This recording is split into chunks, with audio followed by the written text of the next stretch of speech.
world is a dark place. People are originally bad. It's only their values that mask them as good. Maybe you've heard, goodness can't destroy evil. To destroy evil, you need to become evil. People are often greedy, manipulative, and selfish. In this video, we will give you a sword.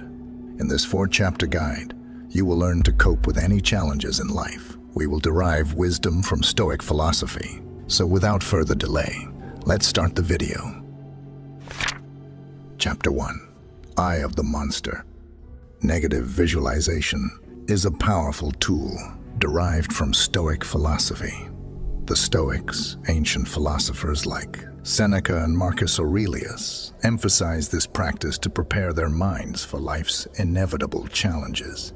At its core, negative visualization involves imagining the worst possible scenarios that could happen in your life. It might seem counterintuitive or even pessimistic at first, but it's a method designed to strengthen the mind.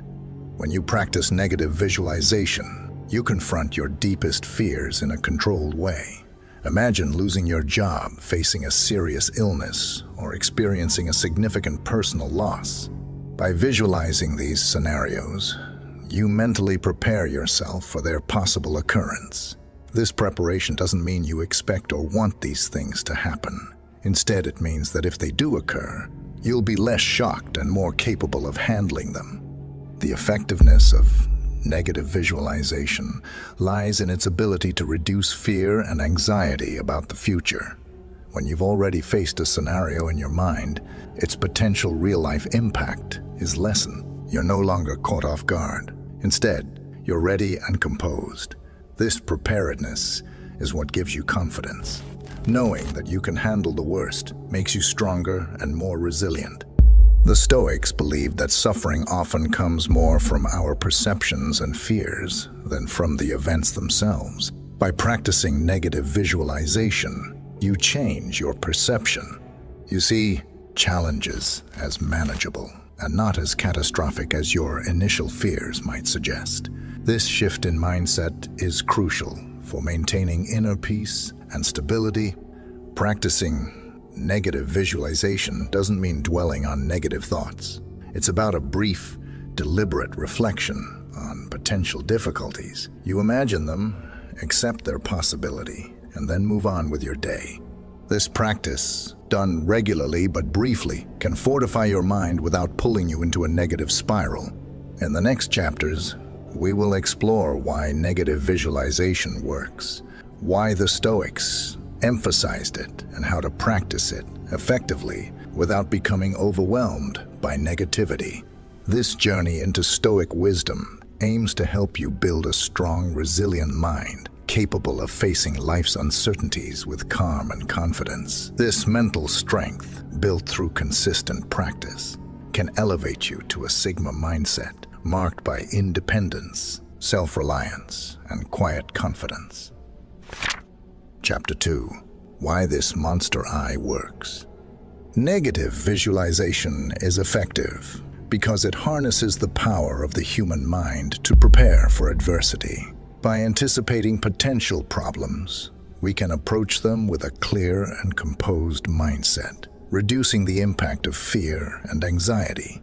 Our brains are wired to focus on threats as a survival mechanism. This often leads to heightened anxiety and stress when facing uncertainty. Negative visualization leverages this natural tendency, but in a controlled manner. By intentionally imagining worst-case scenarios, you train your mind to face these fears head-on, transforming anxiety into preparedness.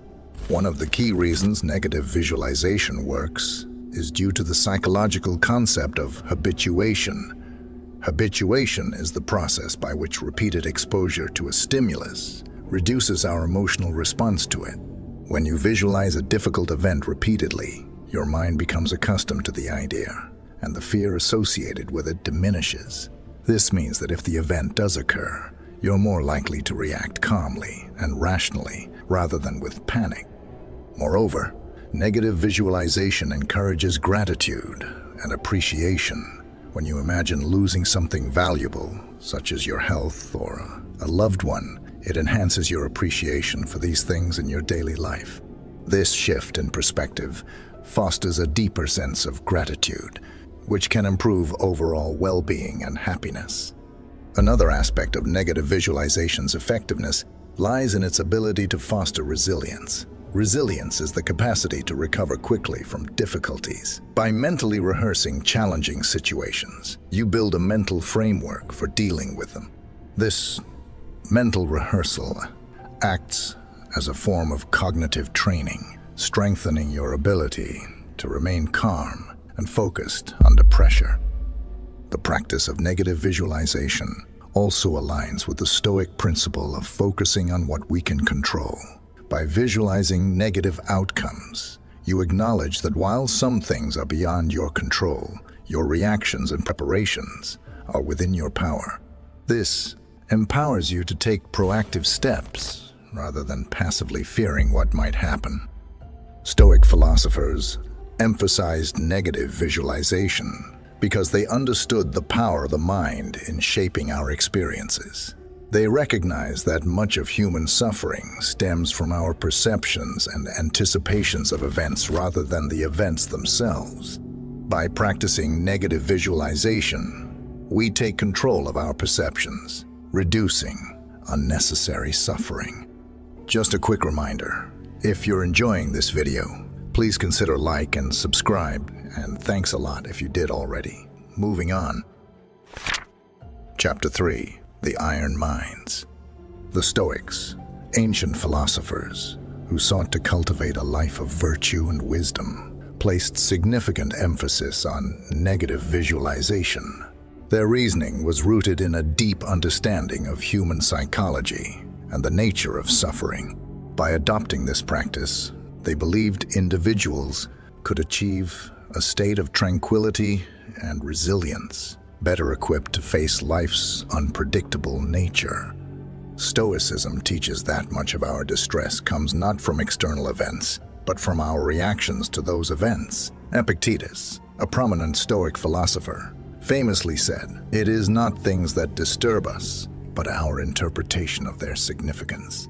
This perspective underscores why the Stoics emphasized negative visualization. By anticipating potential misfortunes, we can manage our reactions and reduce the emotional turmoil they might otherwise cause. Negative visualization gives you confidence because it prepares you for the unknown. By considering possible negative outcomes, you become mentally ready to face them if they arise. This preparation diminishes fear and uncertainty. For example, if you invest in the stock market, you don't just buy a stock and hope it goes up. Instead, you thoroughly analyze the company's performance, understand market trends, and consider potential risks. This careful analysis and preparedness enable you to make calculated decisions, which instills confidence. You may move slower, but each step is deliberate and informed.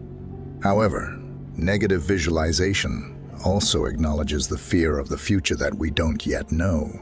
The Stoics understood that life's unpredictability could be daunting. They didn't advocate for a passive acceptance of fate, but encouraged active mental preparation. By envisioning what could go wrong, you can create strategies to mitigate those risks. This proactive approach doesn't eliminate fear, but channels it into constructive planning. For the Stoics, the practice of negative visualization was not about becoming pessimistic. It was about building a resilient mindset. Seneca advised his students to periodically reflect on the loss of their possessions, health, or status. He believed that by doing so, one could appreciate these things more and be better prepared to endure their loss without falling into despair. Negative visualization helps us exercise this control by mentally rehearsing our responses to potential challenges. In summary, the Stoic emphasis on negative visualization is about preparation, resilience, and control. By practicing this technique, you can approach life with a balanced mindset, confident in your ability to handle adversity while acknowledging the uncertainties that lie ahead.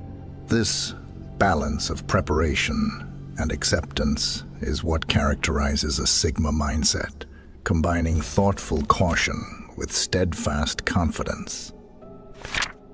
Chapter 4. How to use this power. Practicing negative visualization is a straightforward but impactful exercise. It involves deliberately imagining potential challenges or losses in your life to mentally prepare for them. The goal is to build resilience and gratitude, not to become consumed by negativity. Here are practical steps to incorporate negative visualization into your routine. Focus on specific scenarios. Start by identifying areas of your life that matter most to you, such as health, relationships, career, or personal goals. Then, imagine specific negative scenarios related to these areas. For example, you might visualize what it would be like to lose your job, face a health issue, or experience a significant personal loss. Reflect on your emotions. Notice the emotions that arise during this exercise. Acknowledge feelings of fear, sadness, or anxiety, but also recognize that these emotions are natural. The purpose is to familiarize yourself with these feelings so they are less overwhelming if the scenarios ever occur. Consider coping strategies. After visualizing the negative scenario, think about how you would respond. What practical steps could you take to mitigate the situation? What resources or support systems would you rely on? This part of the exercise helps you develop a proactive mindset. Balance with positive visualization. It's essential to balance negative visualization with positive thoughts. After considering a negative scenario, spend a few moments reflecting on what you are grateful for in your current life. This practice enhances your appreciation for what you have and counterbalances the focus on potential losses. Stay grounded. Remember, the purpose is not to become pessimistic or fearful, but to prepare and strengthen your mind. Keep your visualizations brief and controlled, ensuring they don't lead to prolonged anxiety or negativity. By practicing negative visualization, you prepare yourself for life's uncertainties. This preparation reduces the shock and emotional turmoil that can come with unexpected events, enabling you to respond with calmness and confidence. Imagine you propose your crush, and she said no. By preparing for this no, you make yourself ready for the outcome, whatever it is. But if she says yes, it will give you confidence boost and a dopamine hit never like before, though it's more important for you to not afraid to ask her at the first place. By seeing the world as it is, negative visualization helps you build a resilient mindset. You become a Sigma individual, moving through life with calculated caution and unwavering confidence. This is the end of this video. We believe you enjoyed it. Now pause and comment down your thoughts, as we really want to hear from you. It gives us motivation. After done commenting, watch my next video appearing right of your screen that we think best for you. Peace.